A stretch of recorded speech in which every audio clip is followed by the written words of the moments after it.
بسم الله الرحمن الرحيم الحمد لله رب العالمين والصلاة والسلام على أشرف الأنبياء والمرسلين نبينا محمد وعلى آله وصحبه أجمعين أما بعد.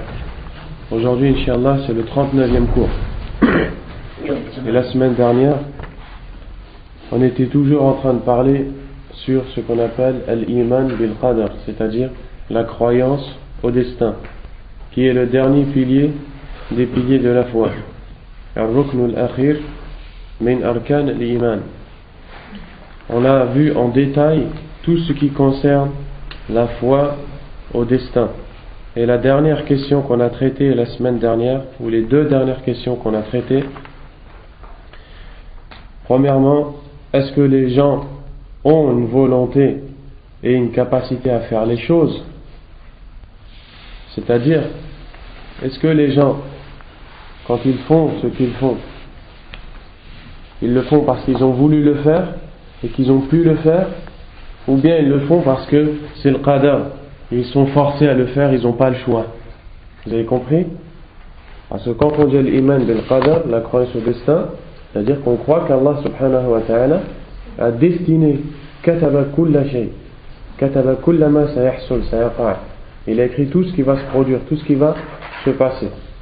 Est-ce que quand on dit qu'on croit que Allah subhanahu wa ta'ala a écrit tout ce qui va se passer, ça veut dire que on n'a pas le choix et on n'a pas la volonté? On n'a pas l'ikhtiyar? Non. On a le choix et la volonté. D'accord? Toi, quand tu es venu t'asseoir ici, tu es venu parce que tu as voulu. Tu es venu parce que tu as pu. Qadir wa murid. Tu as voulu et tu as pu. C'est pour ça que tu es venu ici. D'accord? Et en même temps, Allah subhanahu wa ta'ala qaddara laka an ta'ti ila hadha al-masjid. En même temps, Allah azza wa jalla, il a écrit, il t'a décrété, ou il a décrété que tu viennes à cet endroit, à cette mosquée. Et tout ce que tu fais, tout ce que tu dis, tout ce qui t'arrive, tout ce que tu fais, tout ce que tu dis, tu le fais ou tu le dis parce que tu as voulu le faire. Et tu as pu le faire. Donc, à travers cette question, on répond à une ambiguïté, naruddu ala shubha, qui est que on fait les choses et on n'a pas le choix. Là, tu as le choix. Si tu avais le choix, ou si tu n'avais pas le choix, limadha yuhasibuka Allah yawm al-qiyamah? Pourquoi Allah va te juger le jour du jugement dernier? La preuve que tu as le choix, c'est qu'Allah azza wa jalla va te juger le jugement dernier. Limadha fa'alta kadha, limadha qulta kadha? Pourquoi tu as fait telle chose? Pourquoi tu as dit telle chose? Pourquoi Allah va te poser ces questions-là si c'est lui qui t'a forcé à les faire? Wadah? C'est compris? Donc, indaka al-qudra, indaka al-ikhtiyar, takhtar. Comme quand tu veux manger, tu choisis le plat que tu veux manger, et bien tout ce que tu veux faire dans ta vie, tu choisis de le faire. Et tu as la volonté de le faire. Mais, ta volonté, elle ne dépasse pas la volonté d'Allah subhanahu wa ta'ala. C'est-à-dire que toi, quand tu veux faire quelque chose, si Allah le veut, tu vas le faire. Et si Allah ne veut pas, tu vas le faire. Donc tu ne vas pas le faire. Tu as envie de venir à un dars, à la mosquée. Tu as l'envie et tu es capable de le faire. Allah azza wa jal, il t'a donné l'envie, il t'a donné la capacité. Si Allah le veut, tu vas concrétiser cette envie et cette capacité, tu vas venir vraiment. Et si Allah ne le veut pas, tu ne vas pas venir, même si tu as envie. Donc on comprend que tu as le choix, mais en même temps, alaykoum salam, tu ne fais pas des choses sans qu'Allah ne le veuille. Voilà. C'est dans ça que ça se résume la question de la semaine dernière. Ensuite, il y a une question qui a été posée donc dans ce même livre, qui est أليس ممكنا في قدرة الله أن يجعل كل عباده مؤمنين مهتدين طائعين مع محبته ذلك منهم شرعا?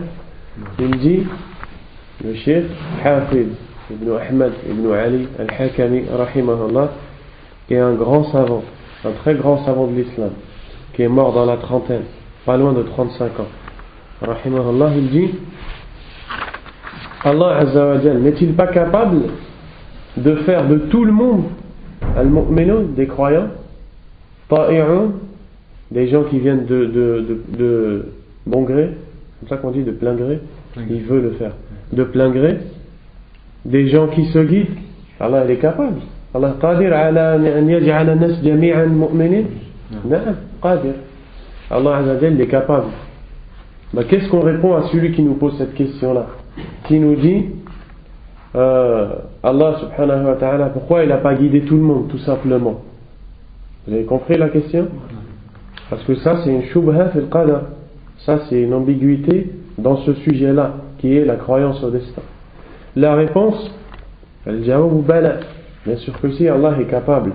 Qadirun ala dhalik, kama qala ta'ala walau sha'a Allahu la ja'alakum ummatan wahida. Bien sûr qu'Allah est capable. Allah a dit dans le sens du verset, et si Allah avait voulu, il aurait fait de vous une communauté unie. Donc Allah il nous montre la tadhunna anna Allah laysa biqadir. Ne crois pas qu'Allah n'est pas capable.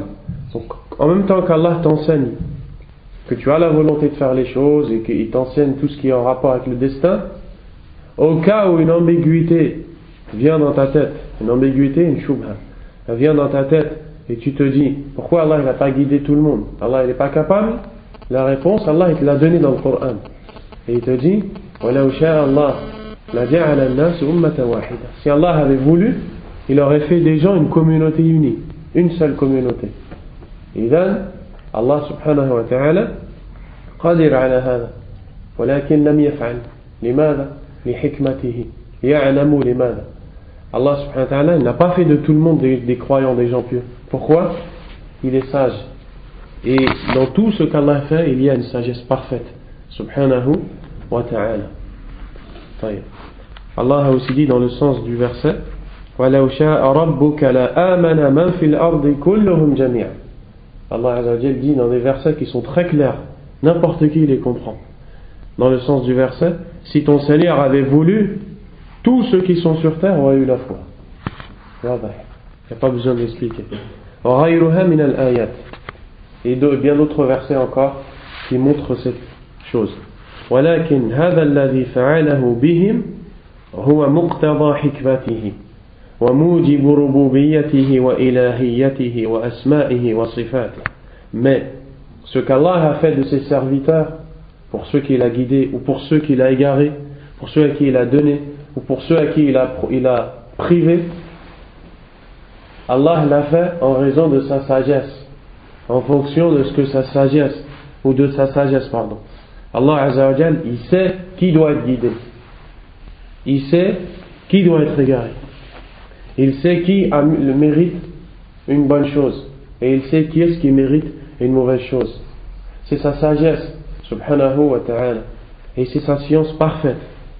Il dit, et c'est ce qui découle de ses noms et de ses attributs, asma'ullah wa sifatuhu, subhanahu wa ta'ala. Il dit, فَقَوْلُ الْقَائِلِ لِمَا كَانَ مِنْ عِبَادِهِ الطَّائِعِ وَالْعَاصِي كقول من قال لما كان من أسمائه الضار النافع المعطي المانع الخافض الرافع المنعم المنتقم.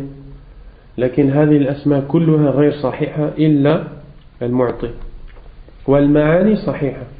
نعم الله يضر من يشاء ينفع من يشاء يعطي يمنع يخفض لكن ليست أسماء الله عز وجل. Il dit pardon, celui qui dit et qui pose cette question en disant pourquoi parmi les serviteurs d'Allah il y en a qui sont obéissants et d'autres qui sont désobéissants, c'est comme si qu'il disait pourquoi parmi les attributs d'Allah le fait qu'il guide qui il veut, qu'il égare qui il veut, le fait qu'il élève qui il veut et qu'il rabaisse qui il veut, le fait qu'il donne à qui il veut et qu'il prive à qui il veut, le fait qu'il donne des bienfaits à qui il veut et qu'il se venge contre qui il veut. C'est-à-dire qu'en fait, en posant des questions comme ça, c'est comme si que tu t'opposes aux attributs d'Allah subhanahu wa ta'ala. الاعتراض على هذا تقول لماذا هذا طائع هذا عاصي كأنك تقول لماذا الله ينعم على من يشاء ويهدي من يشاء ويضل من يشاء لماذا ينتقم ممن يشاء. Le fait de poser ces questions-là, c'est comme si que tu demandais pourquoi Allah a ses noms et ses attributs. وهذا السؤال غلط كبير. Cette question est un grand égarement. Allah subhanahu wa ta'ala la yadlimu al-ibad. Allah ne fait d'injustice à aucun de ses serviteurs. Asma'uhu sifatuhu kulluha kamila la naqsa fiha. Allah n'a aucun manque dans ses noms et dans ses attributs. Tout ce qui vient d'Allah est parfait. Subhanahu wa ta'ala. فالاعتراض عليه في أفعاله اعتراض عليه في أسمائه وصفاته. Le fait de s'opposer à ce qu'Allah fait revient à s'opposer à ses noms et à ses attributs. بل على إلهيته وربوبيته. Et c'est le fait aussi de s'opposer à son droit à l'adoration et à la seigneurie. فسبحان الله رب العرش عما يصفون لا يسأل عما يفعل وهم يسألون. Et Allah dans le Coran, dans plusieurs versets, il répond يرد على الكفار الذين أتوا بهذه الشبه. Allah Azza wa Jalla, il répond dans le Coran à ces kuffars qui ont cité ces ambiguïtés, parce que ces questions-là à la base, هذا السؤال ليس سؤال المؤمن بل سؤال الكافر. لكن وقع كثير من المؤمنين في هذا السؤال بسبب جهلهم. À la base, cette question n'est pas la question d'un croyant, elle est la question d'un mécréant. Mais la raison pour laquelle beaucoup de croyants sont tombés dans des ambiguïtés qui les ont conduits à poser de telles questions, c'est leur ignorance. Et Allah Azza wa Jalla répond à ces gens-là dans le sens des deux versets ici. Allah a dit que soit exempt Allah, le Seigneur du trône, au-dessus de ce par quoi ils le décrivent. C'est-à-dire, eux, ils ont décrit des choses. Wasafullah Azza wa Jal bima aradu. Qalu Allah lahu banat, wal'iyadu billah. Qalu kada. Ils ont dit Allah a des filles, le peuple de Quraysh. Et ils ont dit, ils ont parlé d'Allah subhanahu wa ta'ala. Ils ont décrit Allah selon ce que bon leur semblait, selon ce qu'ils voulaient. Allah Azza wa Jal a dit que soit exempt Allah, le Seigneur du trône. Yani, Kayfa Rabbul Arsh, comment le Seigneur du trône. Quand Allah ici dit le Seigneur du trône, ce n'est pas pour rien, c'est pour bien préciser le Seigneur du trône. Et le trône, c'est la créature la plus grande. A'zam al-makhluqat wa akbaruha al-arsh. La plus grande créature d'Allah Azza wa Jal, c'est le trône. Et Allah est le Seigneur du trône. Comment décrivez-vous le Seigneur de la plus grande créature par de telles choses? كيف تصفون الله بهذا وهو رب العرش عما يصفون لا يسأل عما يفعل وهم يسألون. Il n'est pas interrogé sur ce qu'il fait et eux sont interrogés. نحن لا نسأل لماذا يقول الله لماذا يريد الله لكن الله سيسألنا لماذا تقول أنت لماذا فعلت. Nous on n'a pas à interroger, à demander pourquoi Allah veut ça, pourquoi Allah fait. Mais nous, on sera interrogé par Allah yawm al-qiyamah.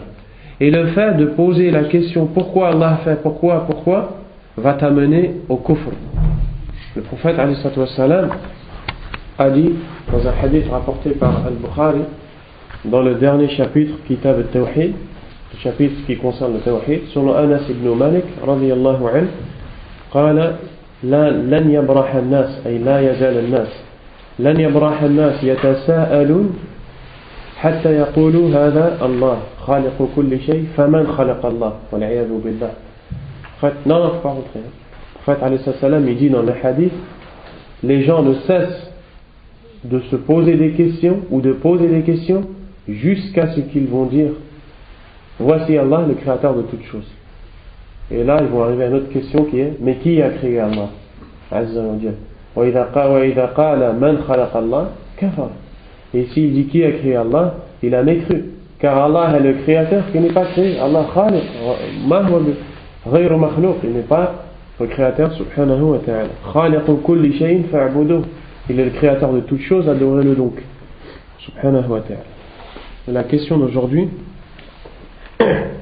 السؤال الخامس والخمسون بعد المئة, question 155. ما منزلة الإيمان بالقدر من الدين.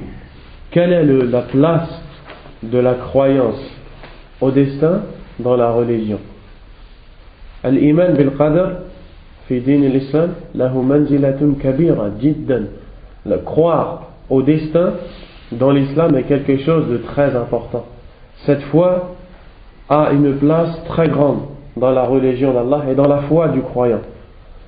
Et donc la question ici, quelle est la place qu'a la croyance au destin?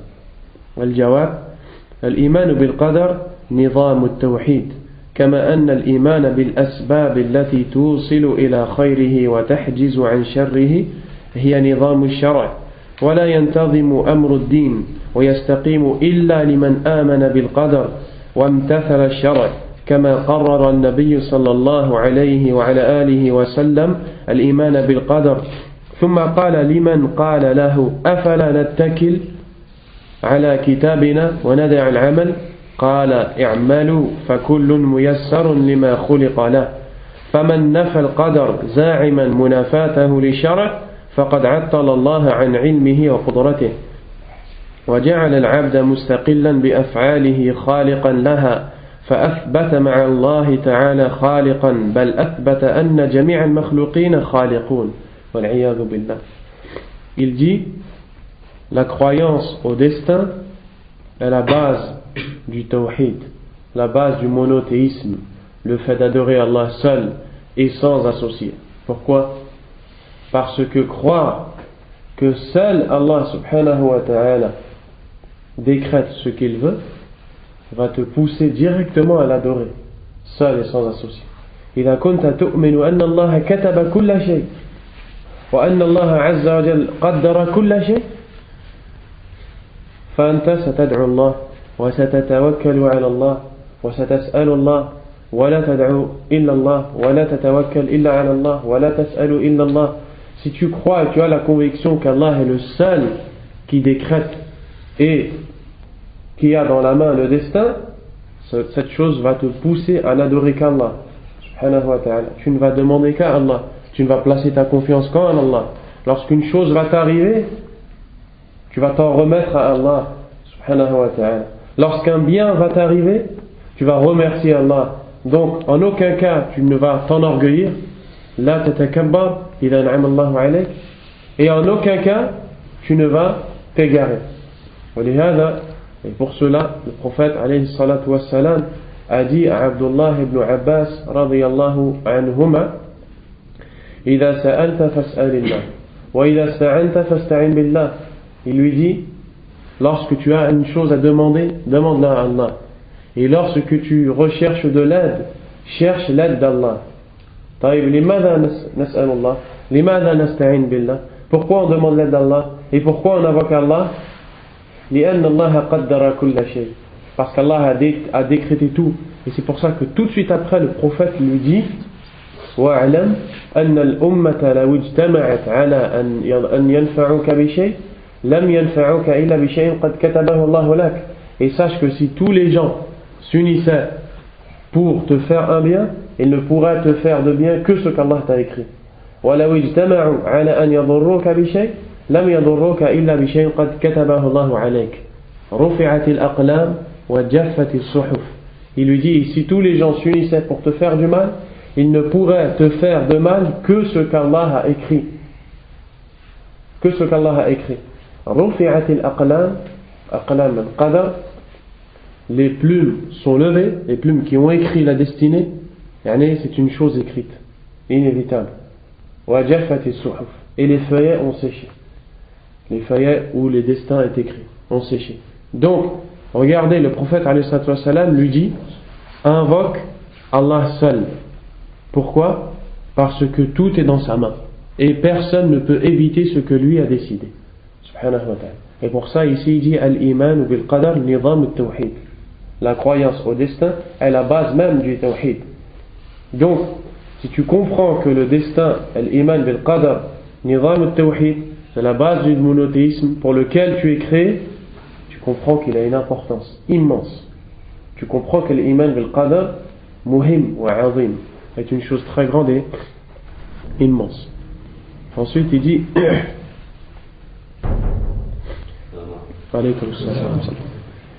il dit que la religion et que la religion, la foi d'une personne ne pourra être droite tant qu'elle n'a pas cru au destin et mis en pratique les ordres d'Allah subhanahu wa ta'ala.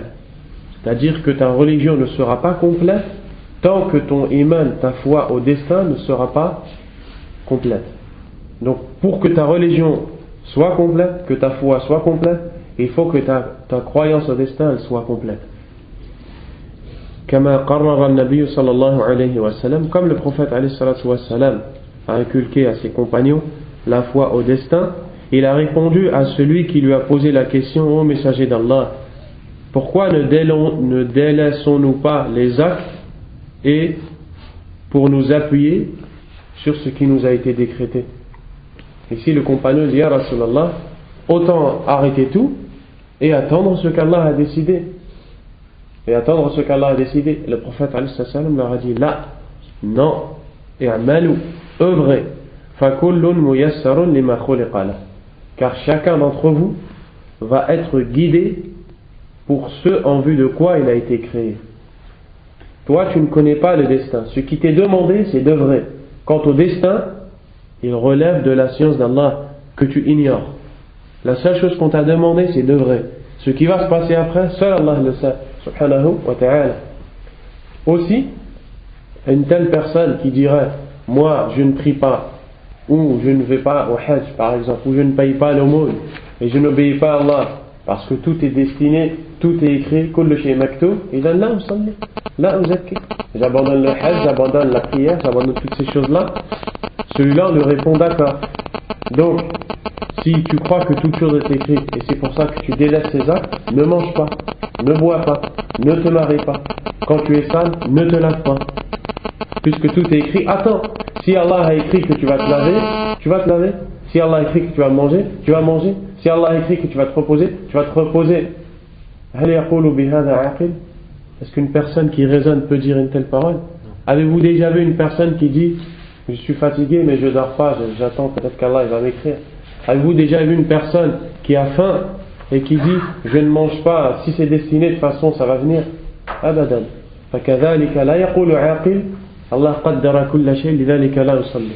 De la même manière, une personne douée de raison ne peut dire: je ne prie pas, ou je ne fais pas telle et telle chose, ou je pêche parce qu'Allah a écrit. Abadan. Ça c'est clair?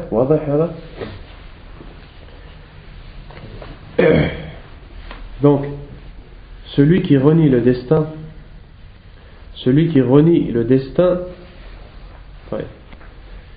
فمن نفى القدر زاعما منافاته للشرع فقد عطل الله عن علمه وقدرته وجعل العبد مستقلا بأفعاله خالقا فأثبت مع الله تعالى خالقا بل أثبت أن جميع المخلوقين خالقون والعياذ بالله. Le sens de cette parole, c'est que celui qui renie le fait qu'Allah est destiné, celui qui ne croit pas au destin, qui ne croit pas que les choses sont destinées, il va croire qu'il est lui-même le créateur de ses actes. Et il sera tombé dans le shirk billah azza wa jal, parce qu'il aura attribué à Allah un associé dans la création des actes. Et on a vu dans les cours d'avant que la croyance au destin comporte 4 points. Et que le dernier de ces points est de croire que toutes les choses qui arrivent, toutes les choses sont créées par Allah. C'est-à-dire c'est Allah qui les a fait exister, tes paroles, tes actes. Et celui qui ne croit pas au qadar et qui dit qu'Allah Azza wa Jalla n'a pas écrit toutes ces choses, cela reviendrait à dire qu'il est le créateur, lui, de ses actes. Et en disant ça, il a associé Allah subhanahu wa ta'ala. ومن أثبته محتجا به على الشرع محاربا له به نافيا عن العبد قدرته واختياره التي منحه الله تعالى إياها وكلفه بحسبها زاعما أن الله كلف عباده ما لا يطاق كتكليف الأعمى بنقط المصحف فقد نسب الله تعالى إلى الظلم وكان إمامه في ذلك إبليس لعنه الله تعالى إذ يقول فبما أغويتني لأقعدن لهم صراطك المستقيم. Ensuite il nous explique une chose qu'on va remettre au prochain cours, Inch'Allah. Ce paragraphe-là, on l'expliquera mieux le prochain cours, Inch'Allah. وَأَمَّا الْمُؤْمِنُونَ حَقًّا, quant aux vrais croyants, فَيُؤْمِنُونَ بِالْقَدَرِ خَيْرِهِ وَشَرِّهِ, ils croient au destin, que celui-ci soit bon ou mauvais. وَأَنَّ اللَّهَ خَالِقُ ذَلِكَ كُلِّهِ, et qu'Allah est le créateur de tout cela, de tout ce qui se passe, que cette chose soit bonne ou mauvaise. وَيَنْقَادُونَ لِشَرْعِ أَمْرِهِ وَنَهْيِهِ, et ils se soumettent, ceux qui croient véritablement, ils se soumettent à la législation d'Allah, à ses ordres et à ses interdits. وَيُحَكِّمُونَهُ فِي أَنفُسِهِمْ سِرًّا وَجَهْرًا, et ils prennent pour juge en eux-mêmes, dans la vie de tous les jours, la législation d'Allah. Ils font parce qu'Allah a demandé de faire, ils délaissent parce qu'Allah a demandé de délaisser. وَالْهِدَايَةُ وَالْإِضْلَالُ بِيَدِ اللَّهِ يَهْدِي مَنْ يَشَاءُ بِفَضْلِهِ وَيُضِلُّ مَنْ يَشَاءُ بِعَدْلِهِ وَهُوَ أَعْلَمُ بِمَوَاقِعِ فَضْلِهِ وَعَدْلِهِ. قال تعالى هو أعلم بمن ضل عن سبيله وهو أعلم بمن اهتدى. Ensuite il dit que Allah a dans sa main le fait de guider et d'égarer. En effet, Allah guide qui il veut par sa miséricorde et par sa grâce et par son bienfait. De même qu'il égare qui il veut par sa justice. Et il est plus savant de ceux qui méritent sa grâce ou sa justice. Il est plus savant de ceux qui méritent qu'ils soient guidés et ceux qui méritent d'être égarés ou châtiés. Allah a dit dans le sens du verset, il est celui qui connaît mieux ou qui connaît plus ceux qui s'égarent ou celui qui s'égare de son chemin, et il est celui qui connaît plus ceux qui se guident. Allah yu'allimuna annahu hakim. Allah nous enseigne qu'il est sage, subhanahu wa ta'ala, et que s'il t'en a donné 20 à toi et 0 à lui, il le sait pourquoi. C'est parce que lui, il lui en fallait 20 à ce moment-là, et lui, il lui en fallait 0 à ce moment-là.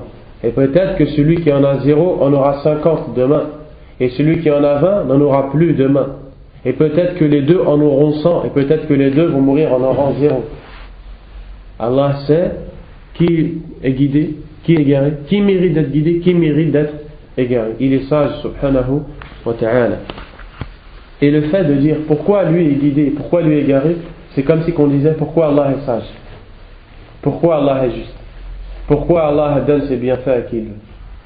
Vous voyez l'égarement, vous voyez la question comment elle est mauvaise. وَلَهُ فِي ذَلِكَ الْحِكْمَةُ الْبَالِغَةُ وَالْحُجَّةُ الدَّامِغَةُ. Et Allah Azza wa Jal a à travers cela la sagesse parfaite, subhanahu wa ta'ala. وأن الثواب والعقاب مترتب على الشرع فرعا وتركا لا على القدر. Également il nous dit que la punition comme la récompense dépendent, donc le fait qu'Allah nous punisse ou le fait qu'Allah nous récompense, la punition et la récompense dépendent de ce qu'on va faire ou de ce qu'on va délaisser. Elles ne dépendent pas du destin. C'est-à-dire qu'Allah subhanahu wa ta'ala, il va nous récompenser par rapport à nos actes. Et il va punir ceux qui méritent la punition par rapport à leurs abandons des obligations ou par rapport aux péchés qu'ils ont faits. Et que celui qui fait des péchés ne peut pas dire c'est parce qu'Allah a destiné que je fais ça. D'accord? Et ça répond à beaucoup de gens qui se trompent quand on leur dit pourquoi tu ne pries pas, ou bien pourquoi tu consommes l'alcool, ou pourquoi tu consommes ce qu'Allah a interdit. C'est dire Allah ghalib, Allah est dominant. C'est-à-dire, c'est comme si qu'il te disait que veux-tu que je te dise? Allah a décidé ça sur nous. C'est un grand égarement, c'est une grande erreur de dire une telle parole. On ne fait jamais un péché en trouvant comme excuse la destinée, le destin. On ne fait jamais un péché, ensuite on dit c'est parce qu'Allah l'a destiné. Tu as eu la volonté de le faire. Et une telle personne, dans ce cas-là, tu viens devant cette personne, tu lui donnes un coup. Qu'est-ce qui aime se prendre un coup? Personne. Et quand elle va s'énerver sur toi, tu lui dis Allah ghalib. Tu dis Allah a dominé, c'est une chose qui est décidée. Elle ne va jamais accepter ça. Vrai ou faux? Personne ne va accepter. Comment tu n'acceptes pas ça, mais tu acceptes de pécher, de désobéir à Allah subhanahu wa ta'ala, et après tu dis c'est le destin. Vous avez compris? Donc, al-aqil, ma yaqulu hadha al-kalam. Celui qui est doué de raison ne peut dire une telle parole. وَإِنَّمَا يُعِزُّونَ أَنفُسَهُمْ بِالْقَدَرِ عِنْدَ الْمَصَائِبِ. Mais les gens de la sunna qui sont les croyants corrects, ils ne se servent c'est-à-dire qu'ils ne se basent, ils ne parlent du destin que quand ils sont touchés par un malheur. À chaque fois qu'ils sont éprouvés, là ils disent c'est le destin. Je n'ai pas eu le choix. Lorsque quelqu'un de leur famille meurt, lorsqu'une maladie les atteint, lorsqu'ils sont pauvres, lorsqu'ils ont une difficulté dans la vie, à ce moment-là, on peut dire, les croyants disent, voici ce qu'Allah a destiné, subhanahu wa ta'ala. Et ils se consolent avec cette parole. Et Allah azza wa jal, on va voir les versets après. فَإِذَا وَقَفُوا لِحَسَنَةٍ عَرَفُوا الْحَقَّ لِأَهْلِهِ فَقَالُوا الْحَمْدُ لِلَّهِ الَّذِي هَدَانَ لِهَذَا وَمَا كُنَّا لِنَهْتَدِيَ لَوْلَا أَنْ هَدَانَ اللَّهُ. Lorsque les croyants ont un bienfait, ils reconnaissent d'où vient ce bienfait. Il vient d'Allah. C'est pour cela qu'ils disent, dans la traduction du verset, la louange est à Allah qui nous a guidés vers cela, alors que nous ne serions pas guidés si Allah ne nous avait pas guidés. Donc ici, on voit que quand et ici, là, c'est les gens du paradis. Dans ce verset, c'est quand ils sont au paradis, qui voient les bienfaits d'Allah, ils disent Alhamdulillah, alladhi hadana li hadha, wa ma kunna linahtadiya lawla an hadana Allah. Un bienfait leur est arrivé, ils ont reconnu que ce bienfait ne vient que d'Allah. وَلَمْ يَقُولُوا كَمَا قَالَ الْفَاجِرُ وَهُوَ قَارُونَ إِنَّمَا أُوتِيتُهُ عَلَى عِلْمٍ عِنْدِي. Ils n'ont pas dit la parole que cet homme pervers qui est Qarun, un homme riche du peuple de Moussa, un homme mécréant, lorsque son peuple l'a appelé à utiliser ses biens nombreux qu'Allah lui a donnés, ses richesses dans l'obéissance d'Allah, lorsque son peuple l'a appelé à ne pas transgresser, وَلَا تَبْغِي الْفَسَادَ فِي الْأَرْضِ إِنَّ اللَّهَ لَا يُحِبُّ الْمُفْسِدِينَ. Et ne cherche pas à semer la corruption sur terre, Allah n'aime pas les corrupteurs. Qu'est-ce qu'il a dit? قال إنما أوتيته على علم عندي أي أوتيت هذا المال الله أعطاني هذا المال لأنه يعلم أنني أستحقه. يتكبر. Qu'est-ce qu'il a dit lorsque le bienfait lui est venu? Il a dit dans le sens du verset, Allah m'a donné tout ça parce qu'il sait que je le mérite. Donc regardez, celui qui croit al-qadar correctement, quand un bienfait l'atteint, il dit Alhamdulillah, ce bienfait vient d'Allah. Mais celui qui ne croit pas al-qadar, quand un bienfait l'atteint, il va dire Allah m'a donné cette chose parce que je la mérite. Il ne va pas dire Allah m'a donné parce qu'il a été miséricordieux envers moi, parce qu'il a eu des grâces, il m'a donné de ses bienfaits, les grâces et le fadl. Il ne va pas dire ça. Il va dire Qala innama utituhu ala ilmin indi. On ne m'a donné cette chose que par science. C'est-à-dire qu'Allah m'a donné ça parce qu'il sait que je le mérite. وإذا اقترفوا سيئة قالوا كما قال الأبوان وهما آدم وحواء ربنا ظلمنا أنفسنا وإن لم تغفر لنا وترحمنا لنكونن من الخاسرين. Et lorsqu'ils commettent un péché, lorsqu'ils font une chose mauvaise, on parle de qui ici? Qui lorsqu'ils commettent? Les croyants. Ils disent ce que nos parents ont dit. Qui sont nos parents? Adam et Hawa. Rabbana zalamna anfusana. Oh notre Seigneur, nous nous sommes fait de l'injustice, ou bien on a causé du tort à nos âmes en faisant des péchés. Wa in lam taghfir lana wa tarhamna. Et si tu ne nous pardonnes pas et nous fais pas miséricorde, lanakunanna min al-khasirin. Nous serons certainement parmi les perdants. Regardez, le croyant, alladhi yu'min bil qadar, idha amila dhanban, celui qui croit correctement au destin, lorsqu'il fait un péché, il ne va pas dire je l'ai fait parce que c'est Allah qui a décidé. Mais il va dire oh Allah, je me suis fait du mal à moi-même en commettant ce péché. Et si tu ne me pardonnes pas, je serai parmi les perdants. وَلَمْ يَقُولُوا كَقَوْلِ الشَّيْطَانِ الرَّجِيمِ Rabbi bima aghwaytani la aq'udanna lahum siratakal mustaqim.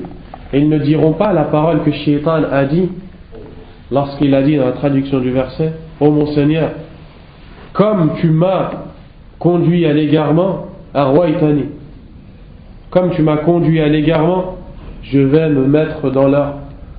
m'asseoir devant eux sur leur passage. Je vais tous les égarer parce que tu m'as égaré. Celui qui ne croit pas au destin, il va dire cette parole-là: tu m'as égaré. Mais celui qui croit au destin, il va dire: j'ai fait un péché, je me suis fait du mal à moi-même. Oh Allah, pardonne-moi.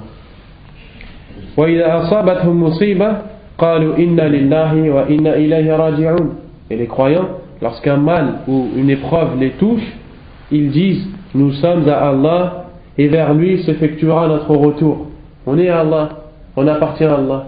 Allah nous a créés et on va revenir à Allah. وَلَمْ يَقُولُوا كما قال الذين كفروا وقالوا لإخوانهم إذا ضربوا في الأرض أو كانوا غزا لو كانوا عندنا ما ماتوا وما قتلوا ليجعل الله ذلك حسرة في قلوبهم والله يحيي ويميت والله بما تعملون بصير. Les croyants, lorsqu'ils sont touchés d'un mal, ils disent: à Allah nous sommes et vers lui nous retournerons. Et ils ne disent pas ce que les gens qui ont mécru ont dit à leurs frères. Ça, c'est pendant la bataille de Uhud. Pendant la bataille de Uhud, lorsque les mécréants ont dit à leurs partisans ou à leurs comparses, à leurs compagnons: n'y allez pas, restez chez vous. Ces gens-là, qu'est-ce qu'ils ont dit après avoir vu ces gens mourir? Ils ont dit: s'ils étaient restés avec nous, ils ne seraient pas morts, ils n'auraient pas été tués. Allah va faire de cela dans leur cœur un regret, une source de regret. Et Allah fait vivre et fait mourir. Vous ne pouvez pas éviter la vie et la mort. C'est Allah Azza wa Jal qui vous fait vivre quand il veut et qui vous fait mourir quand il veut. Ça ne sert à rien de dire: s'ils nous avaient écoutés, ils ne seraient pas morts. Peut-être que même s'ils vous avaient écouté, ils seraient morts. Et peut-être qu'ils seraient morts d'une autre façon. Allah seul sait qui va mourir, quand il va mourir, qui va rester en vie, pourquoi il va rester en vie. Wallahu bima ta'maluna basir. Et Allah est parfaitement clairvoyant sur tout ce que vous faites. Il voit tout ce que vous faites. Subhanahu wa ta'ala. Fatabayyana lana manzilatul iman bil qadar. On a pu voir à travers cette question et cette réponse la place de la croyance au destin dans la religion d'Allah subhanahu wa ta'ala. Et c'est pour cela que le prophète alayhi salatu wassalam, comme cela est rapporté par l'imam Muslim, le hadith Jibril, hadith qui est très connu, qu'on appelle hadith Jibril, l'ange Jibril alayhi salam se présente au prophète alayhi salatu wassalam en homme, en être humain, fi surat rajul, et il lui pose des questions. Et les gens ne savent pas que c'est Jibril. Et le prophète, lui, il sait que c'est Jibril. Et à la fin, il leur dit: cet homme, savez-vous qui il était? Et les compagnons ne savaient pas. Le prophète leur dit: c'était Jibril qui est venu vous enseigner votre religion. Donc il est venu poser des questions pour que les compagnons écoutent la réponse. Dans ce hadith, lorsque Jibril dit au prophète alayhi salatu wassalam: informe-moi sur la foi, l'iman, le prophète lui énumère les 6 piliers de la foi. Et à la fin, donc il dit: an tu'mina billah wa malaikatihi. La foi consiste à ce que tu crois en Allah, en ses anges, wa kutubihi, en ses livres, wa rusulihi, en ses messagers, wa al-yawm al-akhir, au jour dernier, wa an tu'mina bil qadari khayrihi wa sharrihi. Et là il a réitéré le verbe: et en ce que tu crois au destin, qu'il soit bon ou mauvais. Pourquoi il n'a pas dit أن تؤمن بالله وتؤمن بالملائكة وتؤمن بالكتب لا قال تؤمن بالله وملائكته وكتبه ورسله واليوم الآخر وتؤمن بالقدر. Il a réitéré le fait de croire alors qu'il aurait pu le faire à chaque pilier, mais il ne l'a pas fait. Et tous les piliers sont importants, mais c'est pour montrer l'importance qu'a ce pilier qui est la croyance au destin. Question 156. Et à travers cette réponse, on vient de finir et de compléter l'étude en détail des 6 piliers de la foi. بهذا نكون قد أكملنا دراسة أركان الإيمان الستة بتفاصيلها en détail. Question 156 السؤال السادس والخمسون بعد المئة كم شعب الإيمان Combien sont les branches de la foi فرق بين أركان الإيمان وشعب الإيمان. Il y a une différence entre ce qu'on appelle les piliers de la foi et ce qu'on appelle les branches de la foi. Et qui parmi vous va me donner la différence entre ce qu'on appelle les piliers et les branches de la foi? Mohamed, tu sais ou pas? Un petit peu, désolé. C'est quoi? En fait, les piliers de la foi, en fait, c'est les ensembles qui constituent la foi. C'est certains ensembles qui constituent la foi. Par exemple, la pudeur, le fait d'enlever quelque chose dans les piliers? Non, les branches, ça c'est les branches de la foi. En fait, c'est ce qui a rapport, en fait, pour compléter la foi, en fait. Et les piliers de la foi, c'est les différents points qui représentent la foi, en fait. Je sais pas si j'ai un petit peu... À peu près. Ouais. Quelqu'un a autre chose ou pas? Alors, les piliers, c'est les branches les plus importantes de la foi. Non. Exactement. Premièrement, les piliers sont les branches les plus importantes de la foi. La foi a plusieurs branches. Les plus grosses branches, les branches les plus importantes de la foi sont les piliers de la foi. Donc, les branches principales et premières de la foi sont les piliers de la foi. Arkan al-Iman akbar wa a'zam shu'ab al-Iman. Fahiya min shu'ab al-Iman wa hiya akbaruha. Ils sont les plus grands, les plus importants branches de la foi. Si les piliers, si un pilier manque, ils annulent la foi, que shu'ab non. Si un shu'ab qui manque, ça annule pas la foi. Ouais. Si un pilier manque, il n'y a plus l'iman. D'accord? إذا انتفى ركن واحد انتفى الإيمان كله. رجل لا يؤمن بالله كافر. رجل لا يؤمن بالقدر كافر. رجل لا يؤمن بالملائكة كافر. إلى غير ذلك. Celui qui ne croit pas en Allah est un mécréant.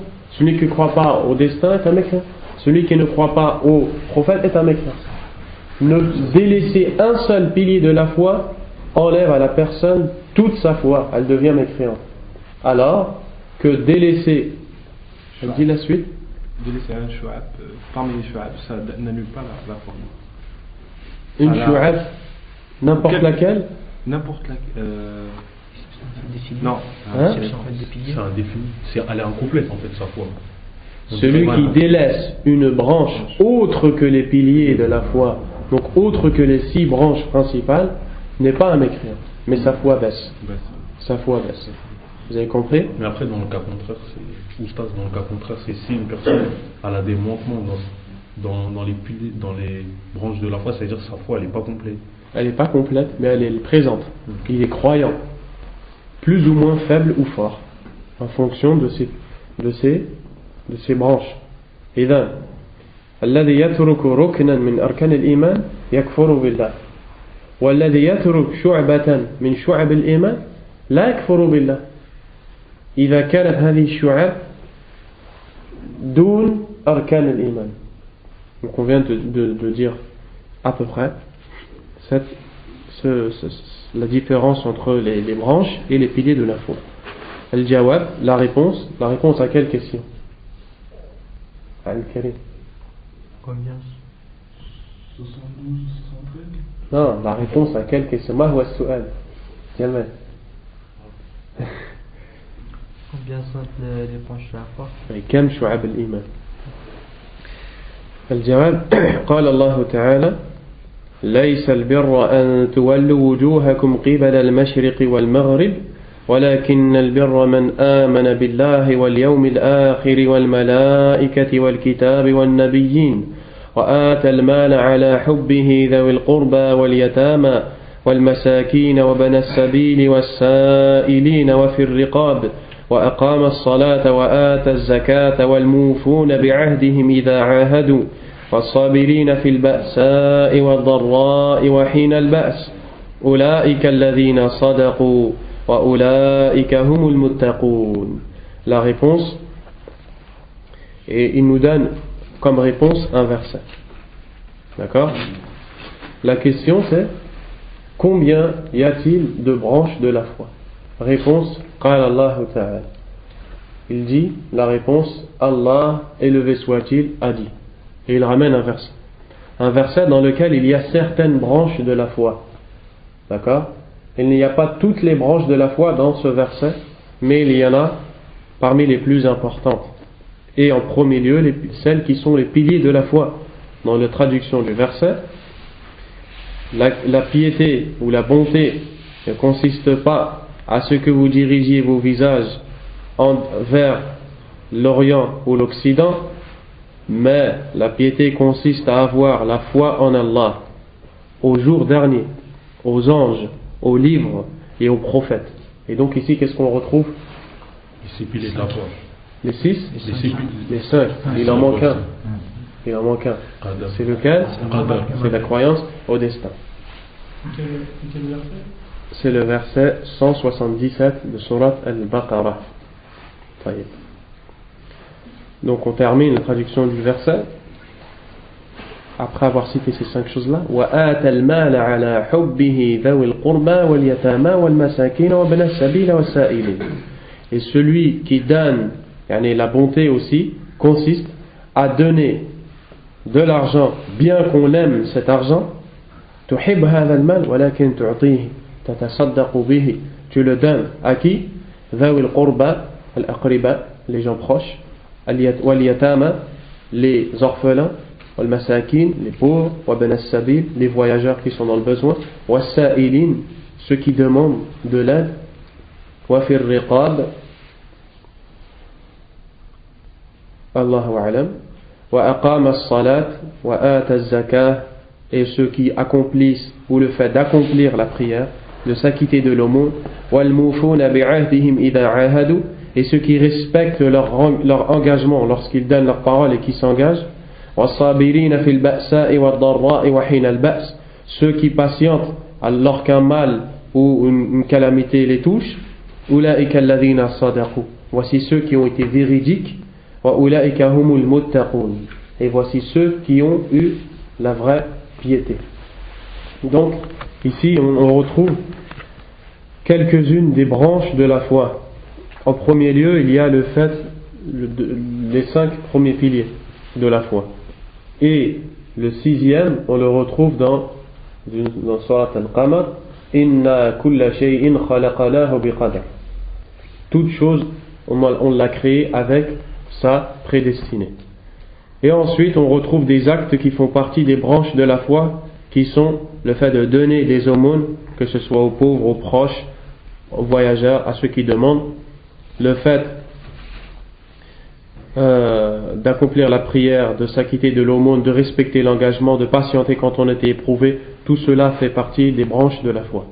وقال النبي صلى الله عليه وعلى آله وسلم, et le prophète عليه الصلاة والسلام a dit, الإيمان بضع وستون شعبة وفي رواية بضع وسبعون شعبة فأعلاها قول لا إله إلا الله وأدناها إماطة الأذى عن الطريق والحياء شعبة من الإيمان. Donc ici l'auteur du livre, qui est le grand savant de l'islam, Hafidh al-Hakami rahimahullah, a dit, le prophète alayhi salatu wassalam a dit, et cela est dans la version de l'imam al-Bukhari, la foi est composée de ce qu'on appelle en arabe bid'un wa sittoun. Ma ma'na bid'a? Que veut dire ce mot dans la langue arabe? C'est pas 70 et quelques branches. Une partie. Quand on va le traduire comme ça parce qu'il n'y a pas de mot en vérité. C'est pas entre 6 et 9? C'est entre 3 et 9. العدد بين 3 و9 يقال بضع.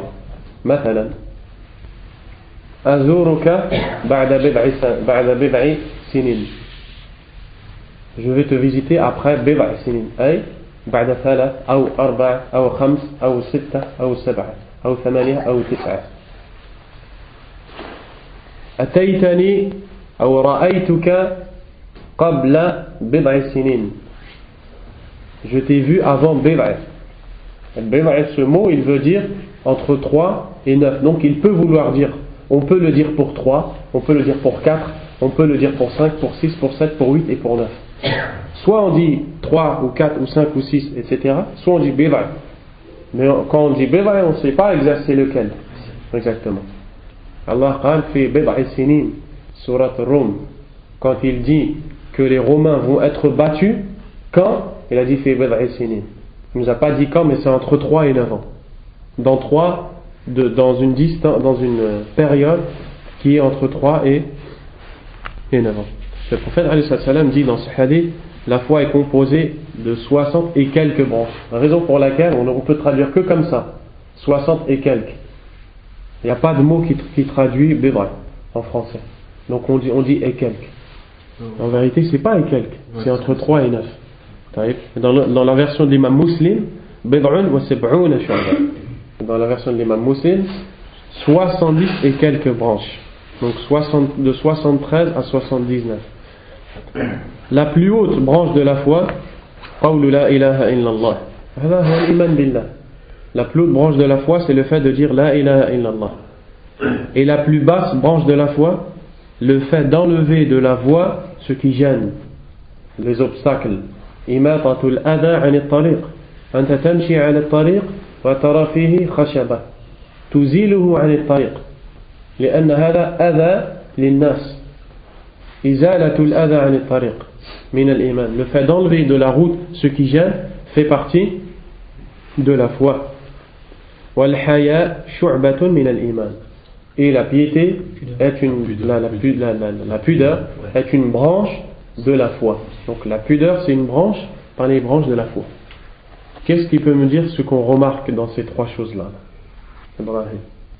Le prophète alayhi salam il dit أعلاها قول لا إله إلا الله وأدناها إماطة الأذى عن الطريق والحياء شعبة من الإيمان.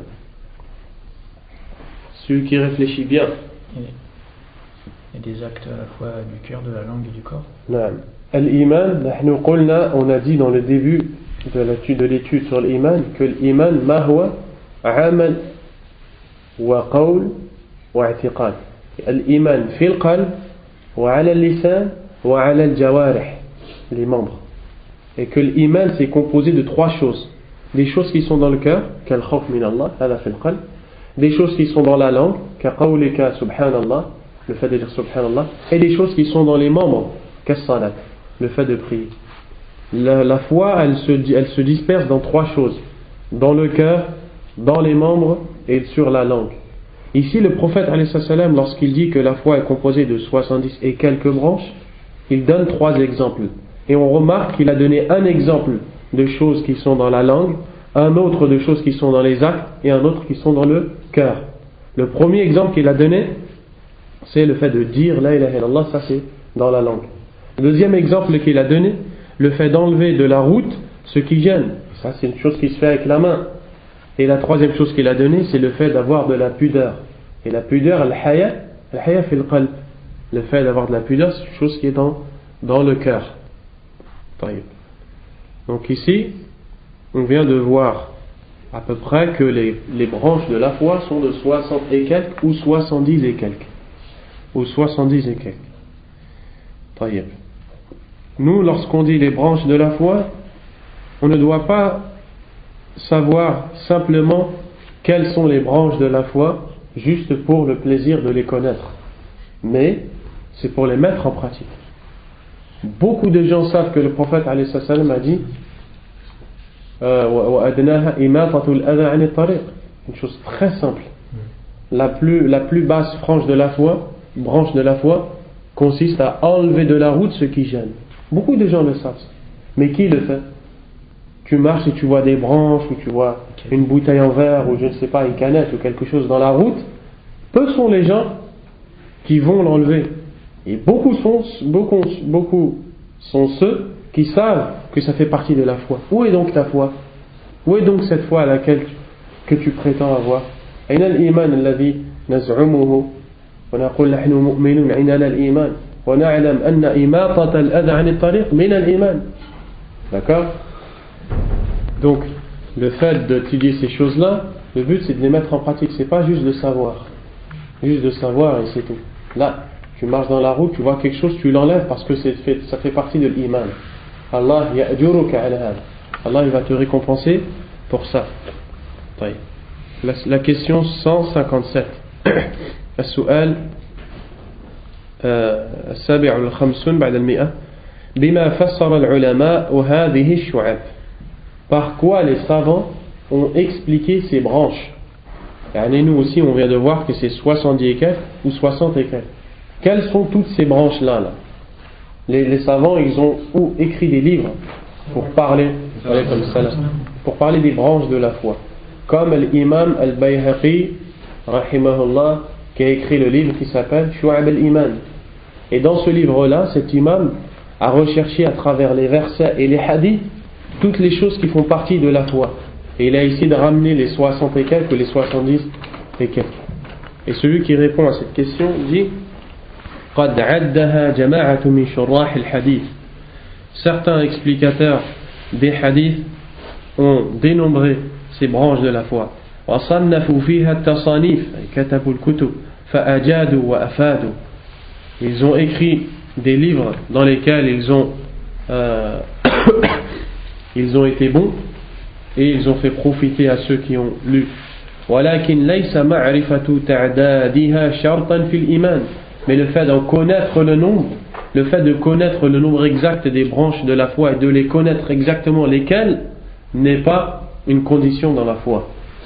Donc c'est pas obligé que tu saches quelles sont ces 70 et quelques branches ou 60 et quelques branches.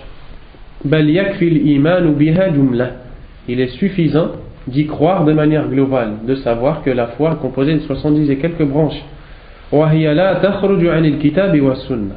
Et elles ne sortent pas du livre d'Allah ou de la sunna du prophète alayhi salatu wassalam.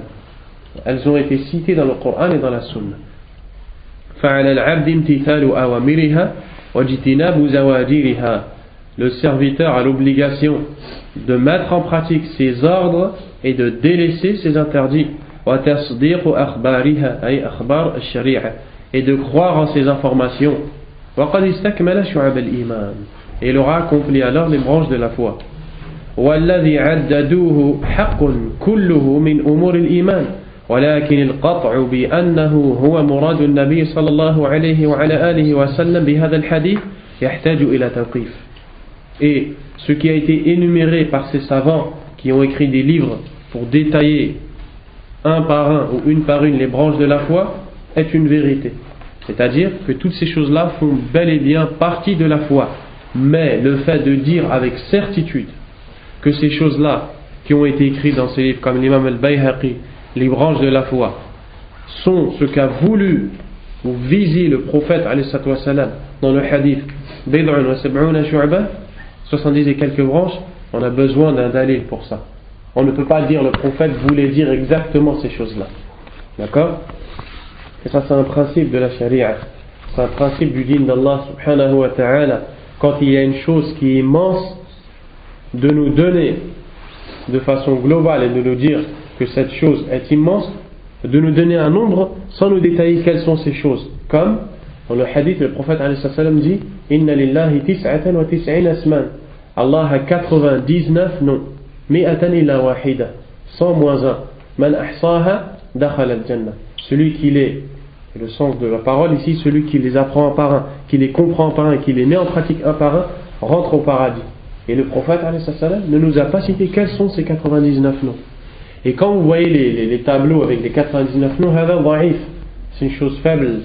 Parce que il y a un hadith qui est faible, qui nous a énuméré les 99 noms. Mais ce hadith-là, il n'est pas à prendre en compte parce qu'il n'est pas authentique du prophète alayhi salatu wassalam.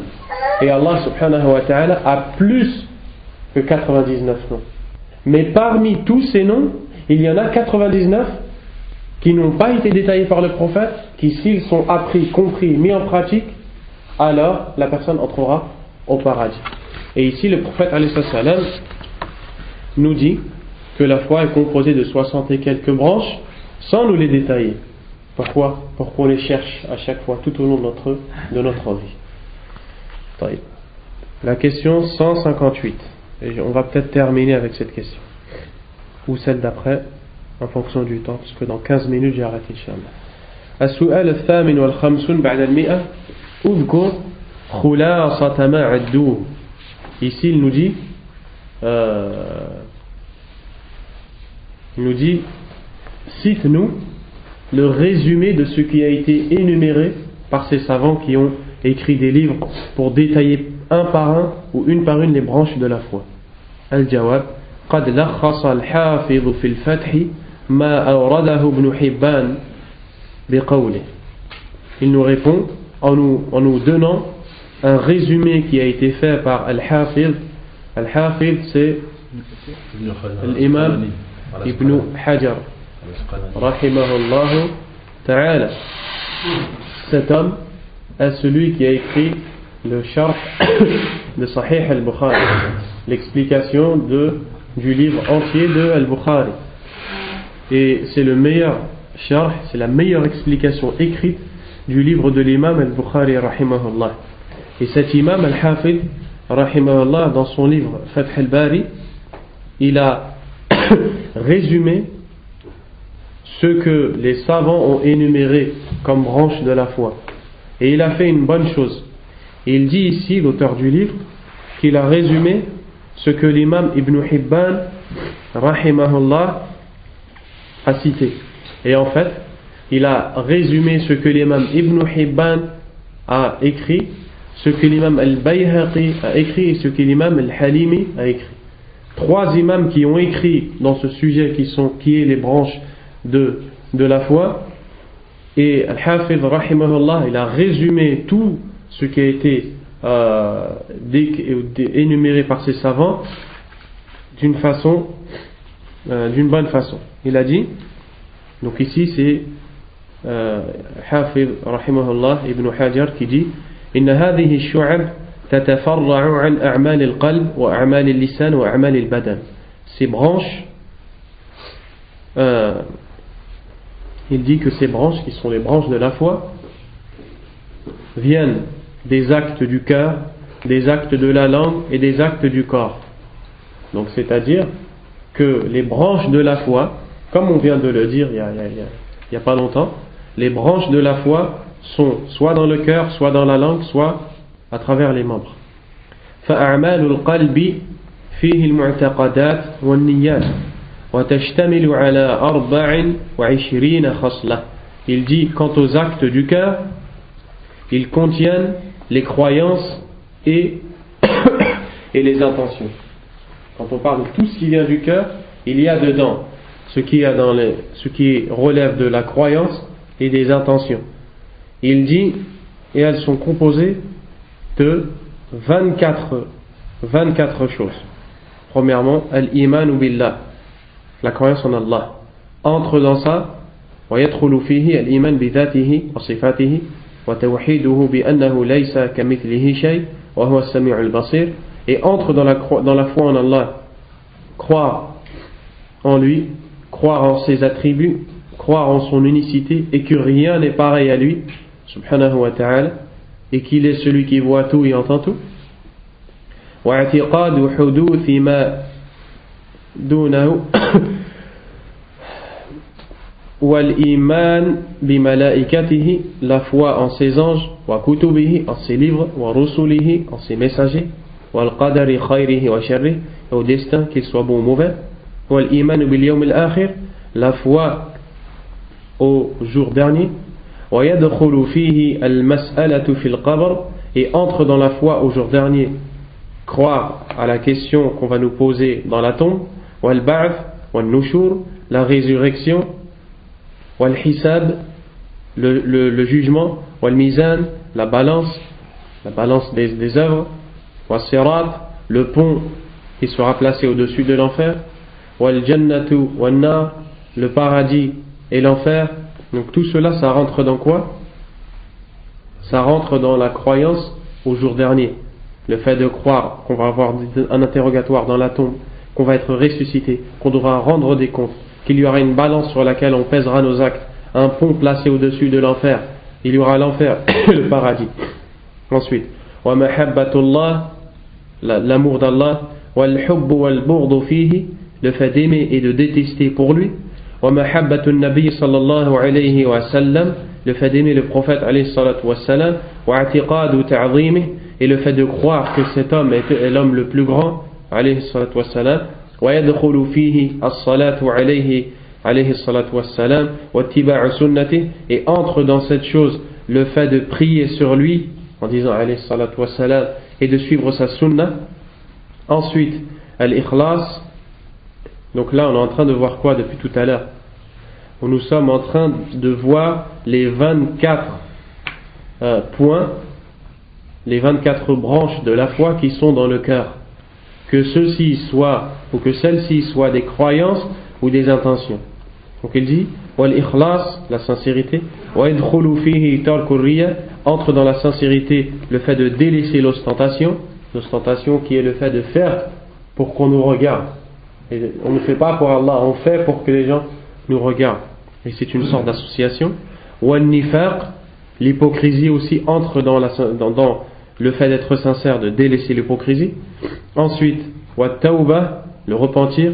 Wal-khawf, wal-raja, la peur d'Allah, l'espoir à la miséricorde d'Allah. Wal-shukr, le fait d'être reconnaissant envers Allah. Wal-wafa, le fait de respecter ses engagements. Wal-sabr, la patience.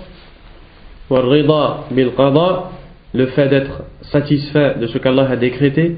Wal-tawakkul, le fait de placer en Allah sa confiance. Wal-rahma, la miséricorde. Wal-tawadu', c'est-à-dire la modestie.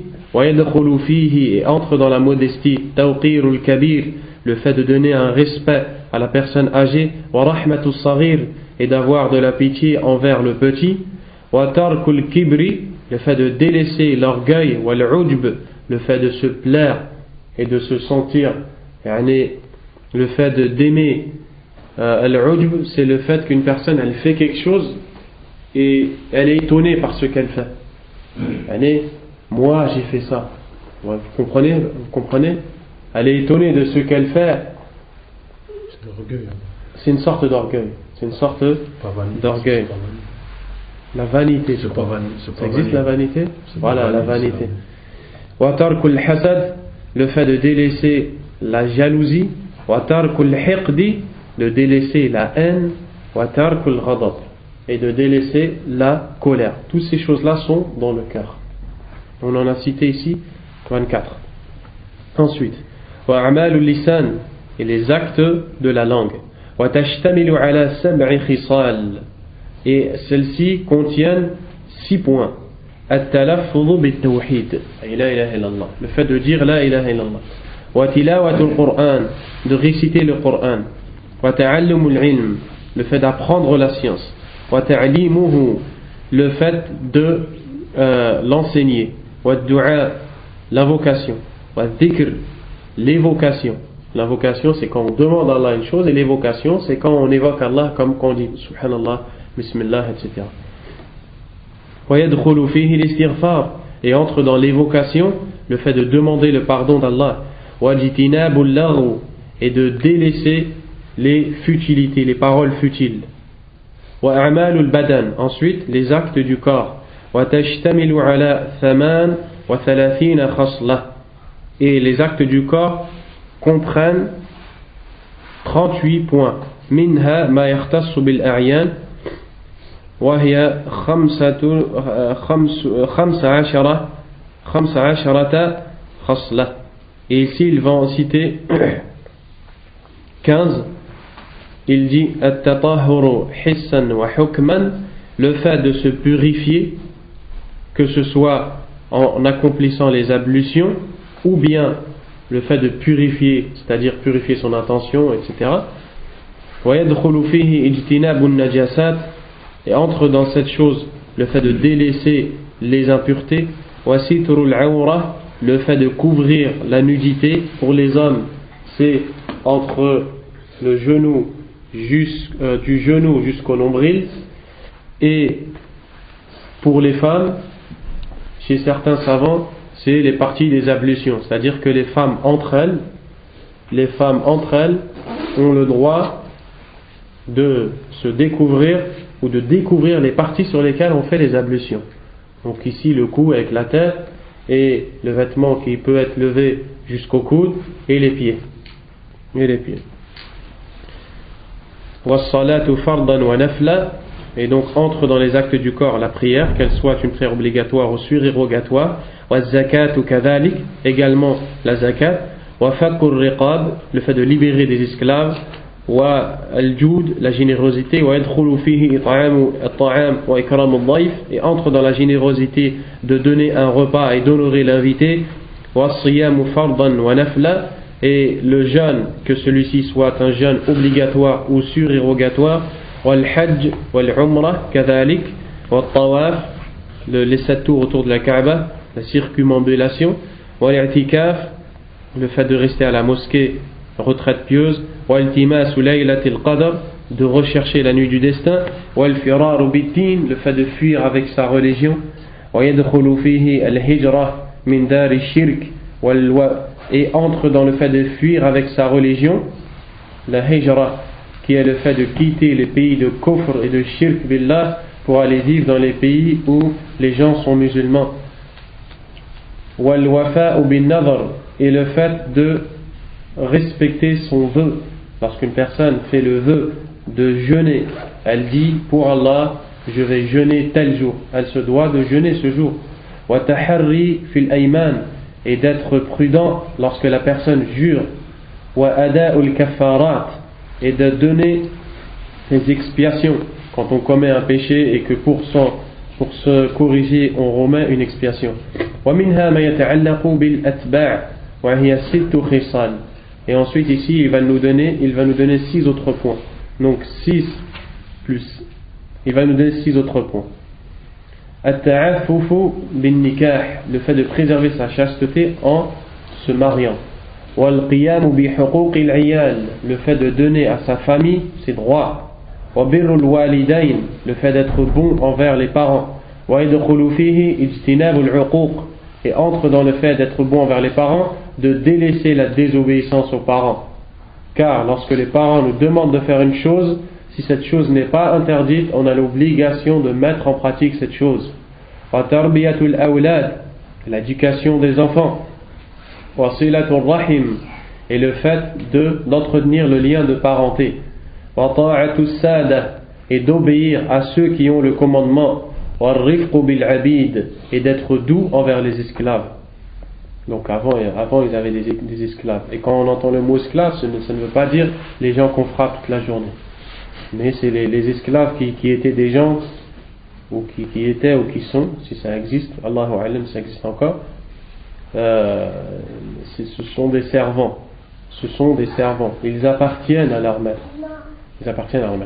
ومنها ما يتعلق بالعامة وهي 17 خصلة, et après il va nous donner 17 autres branches.